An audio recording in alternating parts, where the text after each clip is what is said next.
So anyway, that's part of the background that I come from, is kind of a very poor and modest family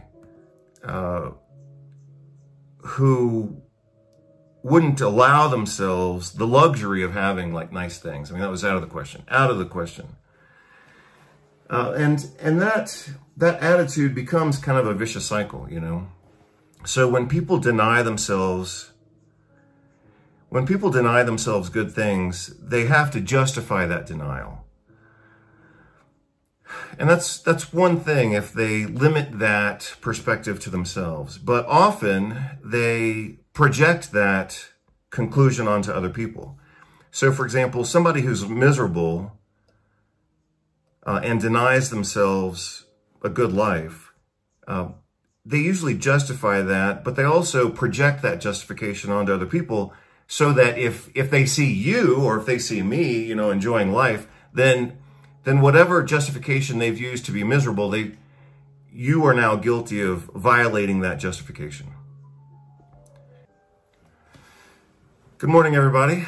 Dr. Vasquez here, apparently coming to you live to talk about what I'm just casually titling as the next health homework, which is for you to go, here's your assignment. Your assignment is to go buy something that you enjoy in the category of art, simply because you enjoy it and because you deem yourself worthy of having beautiful things in your life. So, as some of you know, I've been on a bit of an art kick lately. Part of that was because we went to Mexico and I went to a bunch of antique shops and I either bought things or I didn't buy things, but I did buy a few things that I like and they were pretty cheap.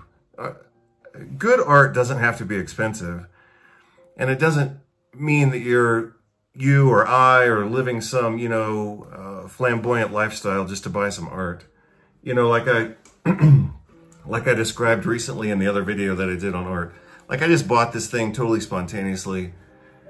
I don't even remember what I paid for it, but I'm guessing it was less than $100. I'm guessing it was like $80 maybe, or maybe less. I don't know. It was in Mexican pesos. So then I had to do the math. And anybody who knows me knows that I suck at math. So anyway, I bought it and I enjoyed it. I went to a different market in Mexico City that was just fantastic. It was absolutely the best antique market I've ever seen in my life. It was huge, a lot of different stalls and stores, and I didn't buy anything. But I sure as hell looked at a lot of stuff that I wanted to buy. So anyway, that kind of got me on an art kick, and I bought a few pieces recently. I bought a piece a couple days ago from Paris, apparently. It looked like it had actually been painted in Paris because it was just a streetscape of the Red Mill Theater, as some of you would be familiar with, Moulin Rouge, which I actually went to. And of course, I'd forgotten all about it. But I did go there with a friend of mine he was a friend at the time. He was a business friend. He wasn't a real friend. But that was back in like 2012. We went there, and it was kind of stupid, I think. But anyway, I saw this thing and I bought it. I think I paid $5 for it. But and it was actually out in the rain, getting ruined. So I kind of saved it from the owner. So anyway, like I was saying, I've been on kind of an art kick lately. And as I also just said, it doesn't mean spending a lot of money. I mean, sometimes it's $80, sometimes it's $5. I bought a big, again, this was at the same place where this art was being ruined, but I did buy a big print, and it was a pretty good quality print. It had an okay frame on it, and I think I paid $50 for it, and it's huge. So anyway, it was of a woman. It was of a woman doing something kind of stereotypically masculine, so to speak. And it just provided a different perspective on a common theme that kind of gave me pause to reconsider that theme, because it's a hunting theme. And in fact, you can see this piece of art directly behind me. I'm pointing to it. I just put that up last night because that's a new one that I bought. And it's a hunting theme of a guy like out on horses with his dogs, you know, hunting dogs or whatever. So I did buy that one, but the other one that I bought for like 50 bucks is the same idea, but it's a woman. And I thought, wow, that kind of surprised me. And so that's why I bought it, because it was a woman instead of a man doing a hunting thing. So in the process of looking at art and buying art lately, completely to my surprise,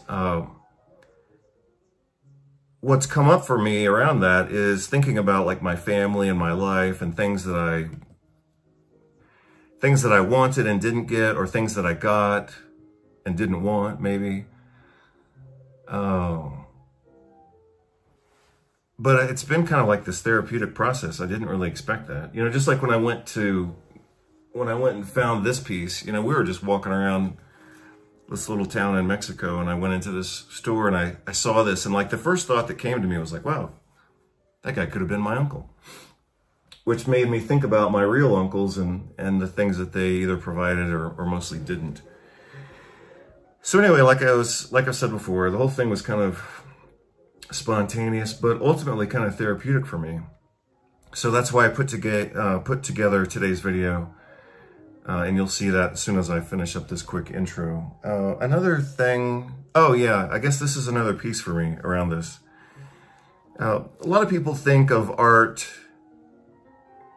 Well, first of all, like, some people don't care about art.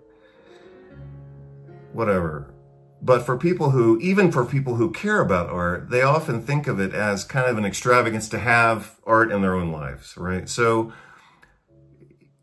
some people will say they don't care about art and they like, you know, drinking Budweiser and eating at McDonald's, and that's whatever life they want.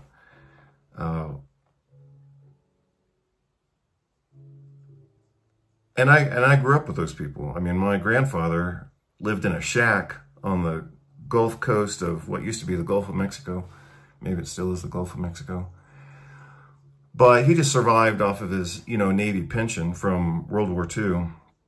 And I'm sure he did, you know, he had just little trinkets of garbage in his house, but he didn't have like any art.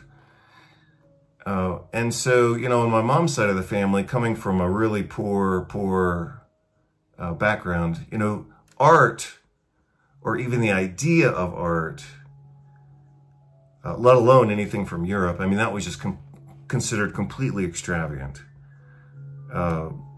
to the point of being like offensive. Somehow that was offensive to the family to even think of like having art. I mean, art was pretty much out of the question, unless it was kind of modest.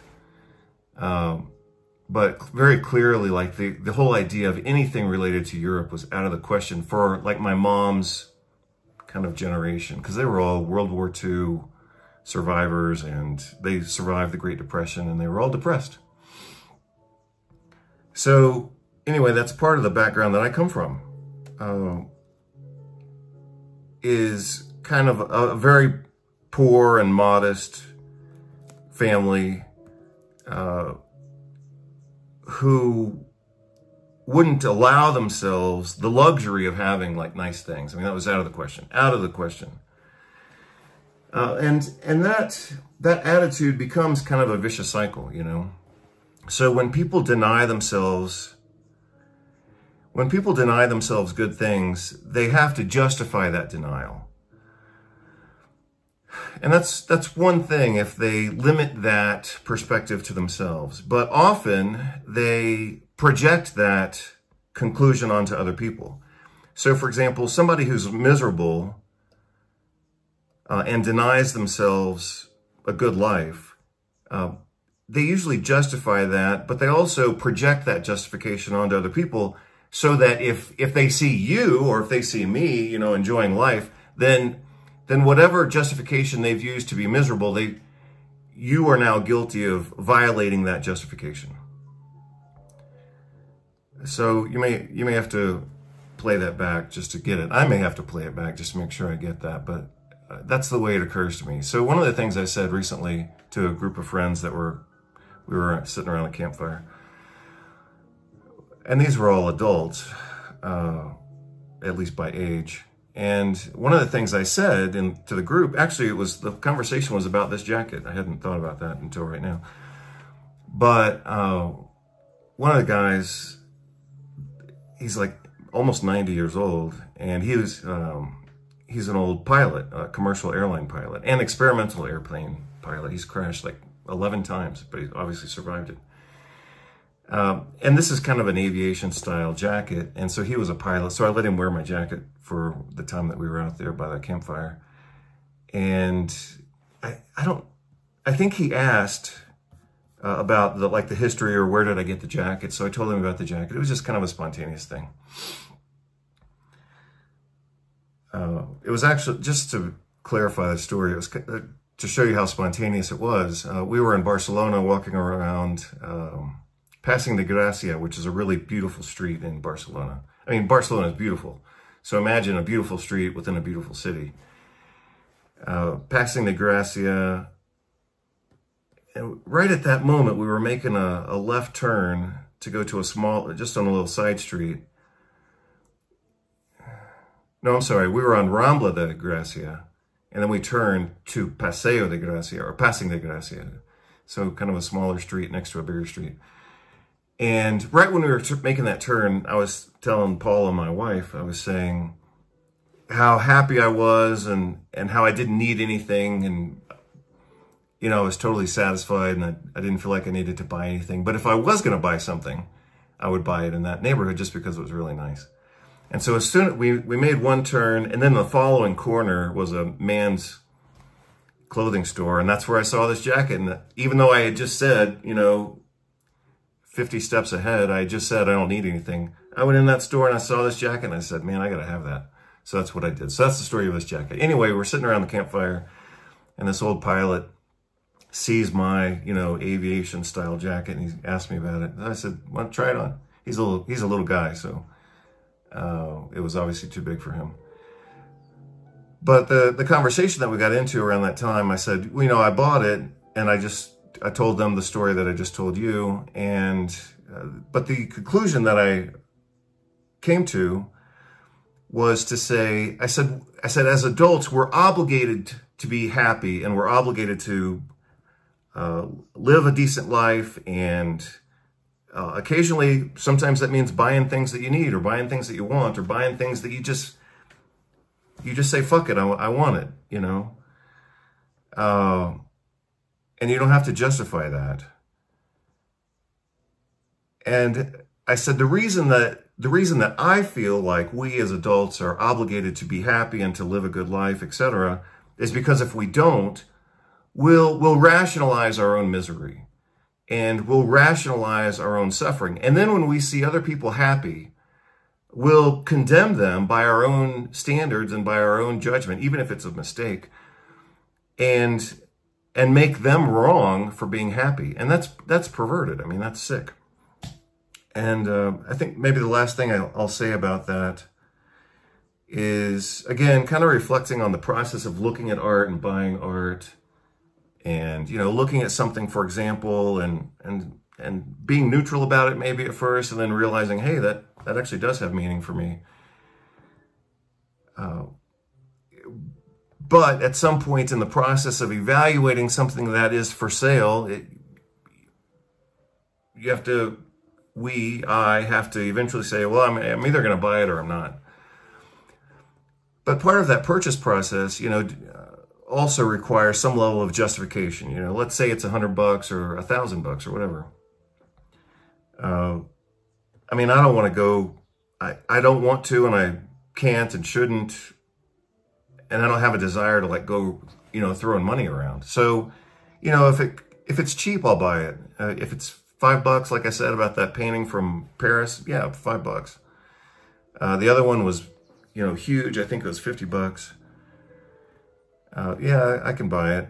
The other thing is, around that particular piece, like I said, it was the main protagonist in that particular picture, even though it's a hunting theme, kind of a masculine theme, it's a woman who's the star of the image. And the reason I bought that is because I don't want all my stuff to just be about men, even though it is almost all about men. that's because I'm a man. And I like masculine stuff. But this particular piece kind of spoke to me on a couple different levels. Maybe I'll talk about that another time. But also because, I mean, I have women in my life. My wife, I'm sure she doesn't want to just see, you know, paintings of men all the time. And maybe she wants some inspiration, whether she knows it or not. But my sister-in-law, you know, she doesn't have any art in her life, and maybe she wants to see some art every once in a while that has, you know, a woman in it or something like that. So anyway, I bought it. I assume that when I'm dead, that, you know, my family, extended family, distant family, whatever family I have, they'll inherit my stuff. So I want, some of it's kind of thinking about, well, I mean, and I think about that. I mean, who's going to inherit my stuff? You know, and what will it mean to them? And maybe it doesn't mean anything, or maybe it'll mean something just because it was mine, or, but then that would imply that I have to mean something to them as well. So anyway, bringing closure to this. I know this is the last thing, and I just thought of this morning, but, you know, again, in the process of buying art and kind of thinking about what does it mean to me, or what does it represent to me? And sometimes it's totally radical and spontaneous. I'm going to say two more things. One is about a piece of art, and then the other thing's about my own family that I've realized through the process of looking at art. And it's not like I have some shortage of, you know, reflection or psychotherapy. I mean, I've certainly done a lot of work around my own family.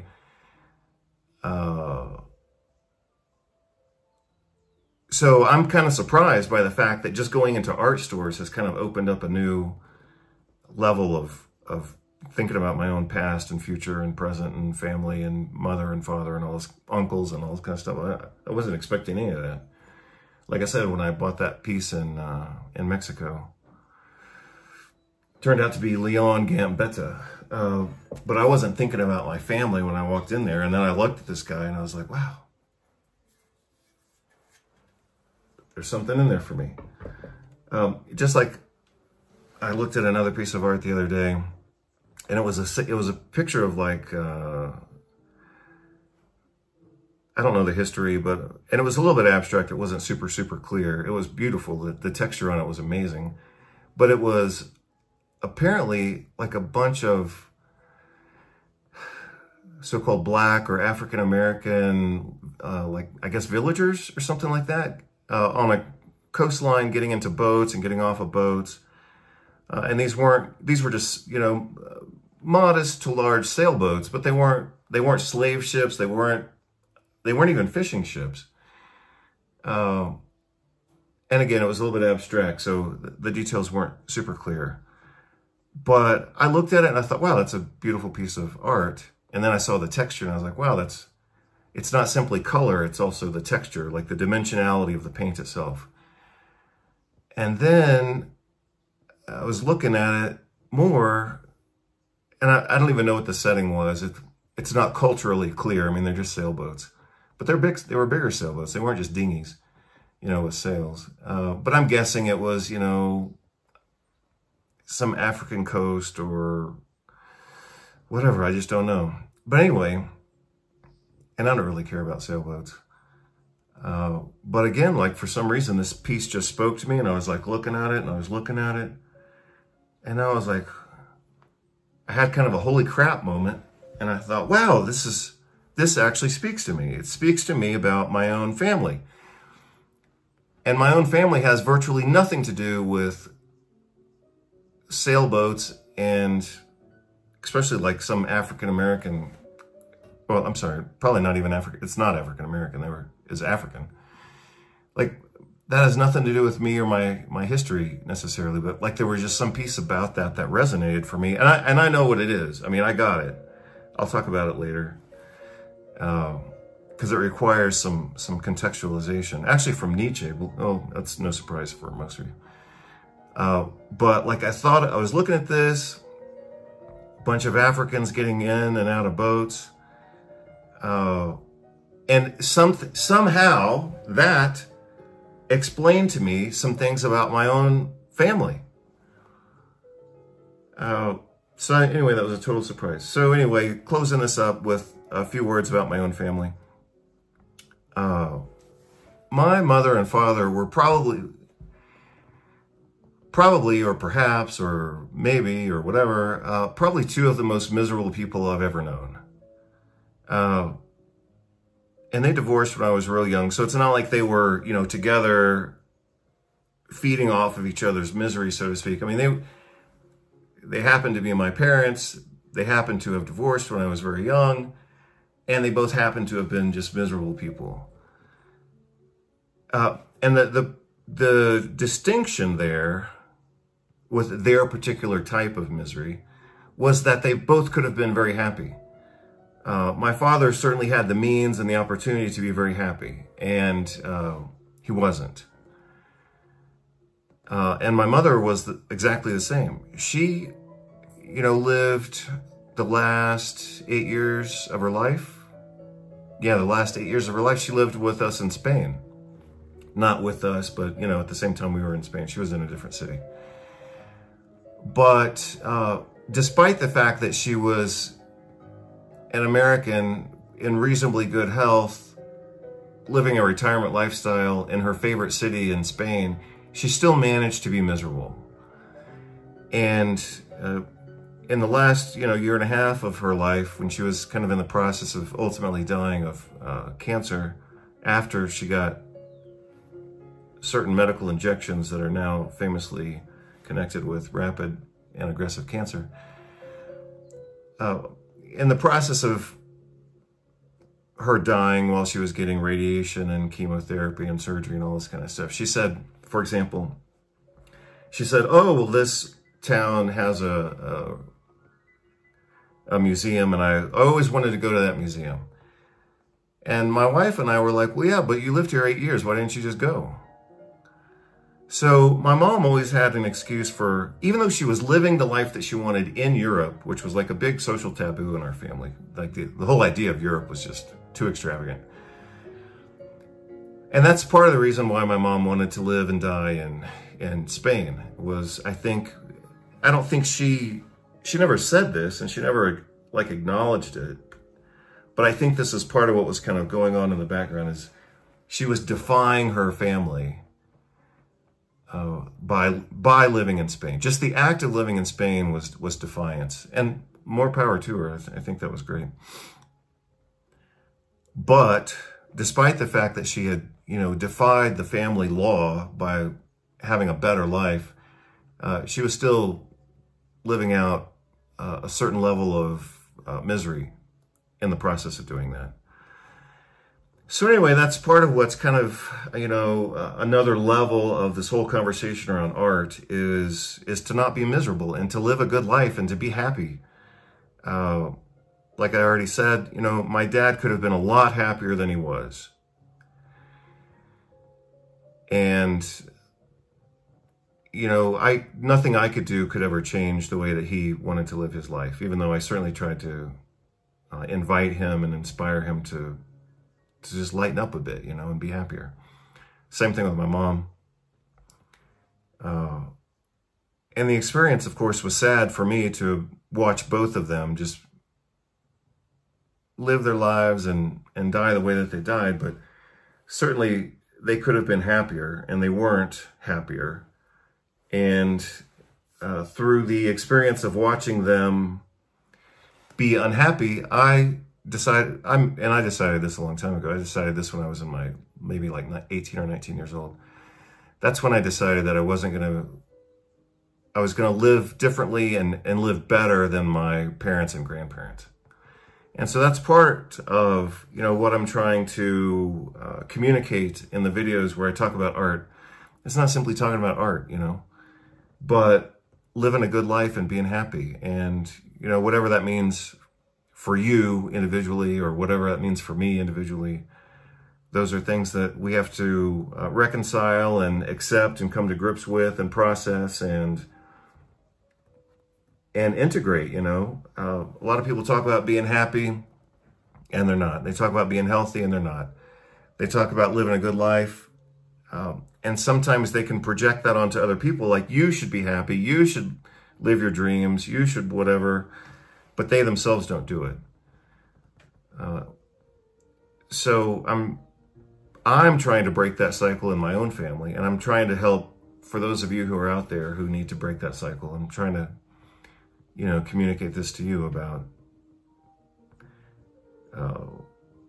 understanding, the different layers of the process. And it doesn't have to be complex. I mean, I make it complex because that's how I am. And so, for me, looking at art or buying a piece of art can be a complex and exhausting process. But on the other end of that process, I get something out of it, And sometimes what I get are things that I wasn't expecting to get, So anyway, maybe some of this will resonate for you, or you can think about it and maybe come back to it later, and maybe it'll resonate for you later. But anyway, the homework assignment for right now, whether it's today or this weekend or this week or this month or this year, is to eventually give yourself space and permission and time and a little bit of money, if that's what it takes, which it usually does take, to, have beautiful things in your life. It doesn't have to be a lot. I mean, obviously you have to, we all have to start with something. I remember when I first started buying like these little trinkets of art, I was living in Seattle. And I remember, this is a good story, and I'll close with this story. It's a little bit funny, but not that, I guess it's a little bit funny, whatever. So I was living in Seattle. I had just graduated from Bastyr University Naturopathic Medical School. And I was studying for board exams because I graduated in September, and then the next round of board exams, I think, was in January or February. So I had a few months. Of being poor and trying to focus on studying. And so I was walking around downtown Seattle and happened upon this antique store. And I went in there and, it was a modest store, but they had two wood carvings that I liked. They were just modest little pieces of Chinese peasants. And I remember looking at them, and the owner of the store was, kind of watching me and trying to obviously talk me into buying things. And he eventually did. But I remember looking at these, and, they were $50 or whatever. And I said, well, I can't afford it because I'm, studying for board exams, and I'm kind of miserable, and I don't have any money right now. And he said, well, if you're stressed and miserable, that's precisely the time that you need beautiful things in your life. And I was like, you're right, I'll buy it. So anyway, think about it. That's all I'll say. Hope you're all doing well. So behind this video is going to be a few pieces of video that I put together this morning, using some voiceovers, and then concluding with the conclusion of the other video that I did on art. So anyway, just watch it or don't watch it, or let it play in the background while you're cleaning house or doing exercise. But maybe you'll get something out of it. Hope you're all doing well. Take care. Bye. The implication of buying yourself nice things is that you are worthy of having nice things in your life, that your life does not have to be ugly or boring, that you can have things that you enjoy simply because you enjoy them, that you have aesthetic needs for beauty and culture, that your internal needs are more complex, perhaps even more sophisticated than the garbage culture which surrounds you. 1. If you hold art and creativity as a value, then put your money where your mouth is and buy real art. Support the artists who create art and the vendors who support the life cycle of art. Create, purchase, enjoy, resell. 2. Always try to buy real art, not copies and not fakes. Buying cheap copies of fake art is an insult to the original artist and an insult to the creative process and discipline of years of work that should be honored throughout the cycle of art. Buy art that has meaning for you, your life, and the future that you want to live into. Don't buy art simply because it is good, but because it has specific and special meaning for you personally. You can use art to gain a better understanding of yourself, to find missing or undeveloped parts of yourself, to find images of a better life that you can create. Buy art that has meaning for you, your life, and the future that you want to live into. Don't buy art simply because it is good, but because it has specific and special meaning for you personally. You can use art to gain a better understanding of yourself, to find missing or undeveloped parts of yourself, to find images of a better life that you can create. So one last time, and then I'm going to close this out.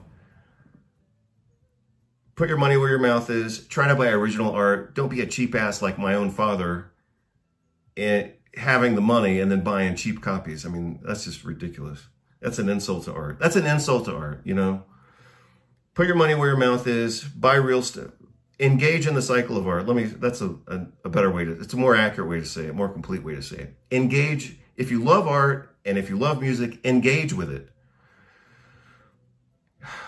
Buy the real stuff. Don't just copy it. Like it. Make sure it's within your budget. And, you know, ideally it would have some meaning for you. Hope you're all doing well. Take care. That's the video for today. And I'll get this on the website as soon as I can. Thanks. Take care. Bye.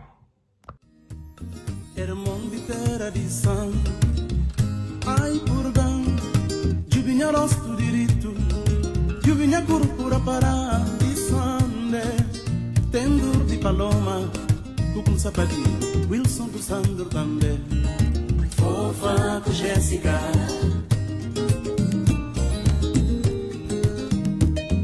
Cassivi que cuida na boa, como estira na minha nome, pra que cuna brinca com minha nome, de nome.